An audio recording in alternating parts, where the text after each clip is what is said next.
did this because there was a lot to gain, especially clearing himself of the rumors that he was homosexual. Former NFL star turned media personality, Shannon Sharpe will never get to hear the end of his scandal after that unexpected Instagram Live incident that happened earlier in the year. And you know things are thick when Dr. Umar is on your case. Not to forget that this was super embarrassing, and people made fun of him, including other celebs. But the fact that it just keeps coming back like Shannon just can't catch a break.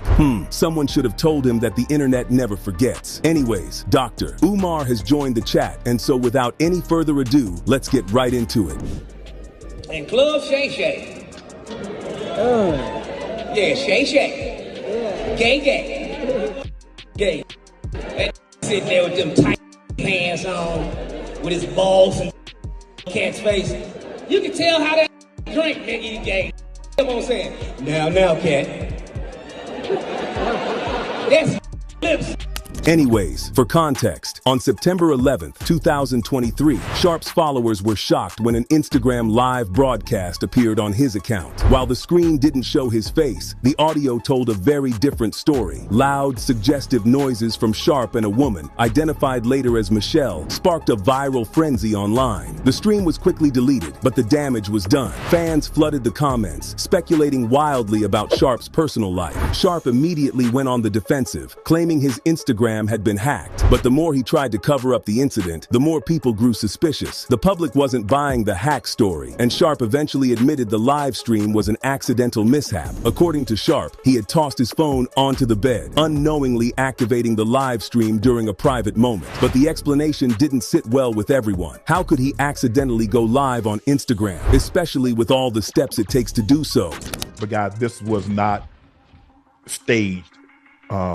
Came in, I threw my phone on the bed, gazed at an activity.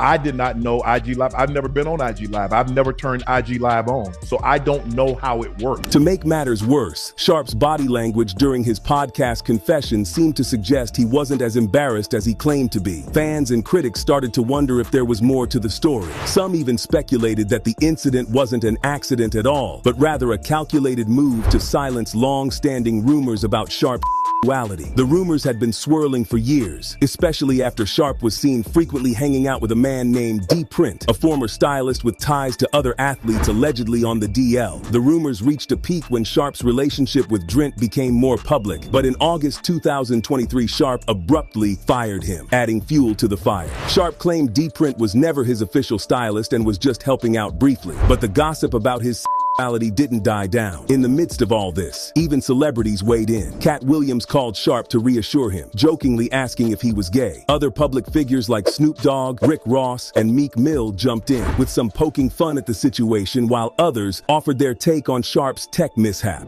Shannon Sharpe, now, we forgive you because we know you old don't know how to work that technology.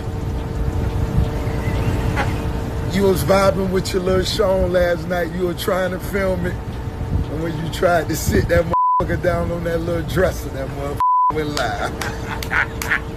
Sharpe's attempt to laugh off the incident only made people more suspicious, especially after Dr. Umar Johnson suggested the whole thing might have been orchestrated by Sharpe himself to shut down the rumors. Dr. Umar argued that it was almost impossible to accidentally go live on Instagram. He believed Sharpe had intentionally leaked the video to show the world that he was straight, trying to control the narrative surrounding his sexuality. Sharpe's critics saw the timing of the incident as too convenient to be genuine. As the public debate rages on, one thing is clear: Shannon Sharpe may have accidentally gone viral, but his attempts to clear up the rumors have only made the situation more complicated. Whether the whole thing was a stunt or a genuine mistake, only time will tell. But for now, the speculation continues to swirl, leaving fans to wonder what the truth really is. Stay tuned, because you'll be the first to know when more news come up on this matter. Dude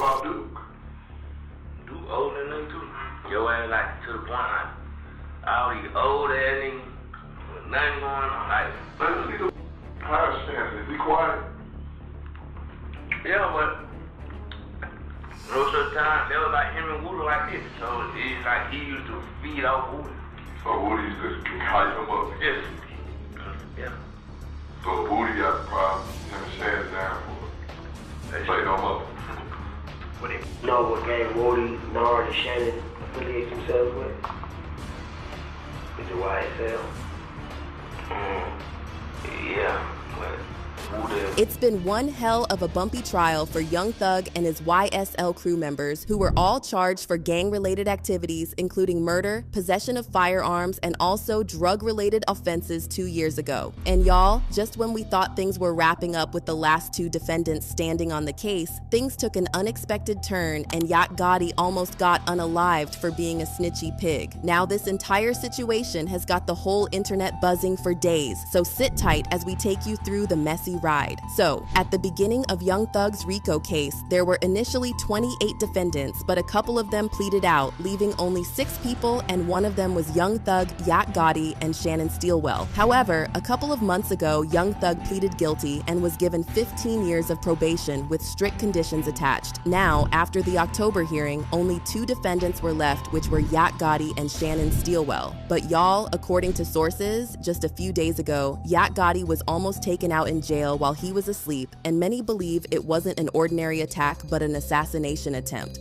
So, about 2 weeks ago, WAC 100 released a 4 hours footage showing Yak Gotti being interrogated by the cops, and y'all, this interrogation wasn't your regular type, as Yak was sitting comfortably and chewing chips and some juicy wings while spilling his guts to the cops about his homies, and boy was it a crazy. Now, initially, WAC 100 had made a mistake in his post saying the snitch in the room was Gunna, but he later cleared up the air and revealed it was Yak Gotti who was the Judas among the 28, but y'all, no one saw the betrayal coming. So just around this time last year, a similar incident occurred, but last year it wasn't Yak Gotti who was targeted, but Shannon Sharpe, who was also acquitted on all but one charge on Wednesday. And I don't know about you, but the whole Wednesday verdict delivered on these last 2 YSL members had a lot of people really worked up. Now, with all that's happened in this trial so far, a lot of people aren't feeling sorry about Yak Gotti almost getting killed, because man was being so selfish and trying to save only his head, and it's obvious that whoever sent those jail inmates after him is still out there. The big question remains, who's really trying to take out Yak Gotti and Shannon Sharpe, and what are the odds that they will succeed in doing so? I want to know your thoughts on this entire mess. Do y'all think what happened to Yak Gotti and Shannon Sharpe was an attack for ratting the gang out, or do you think it was just a mere coincidence? Make sure you stay tuned for more scalding tea, and don't forget to like this video.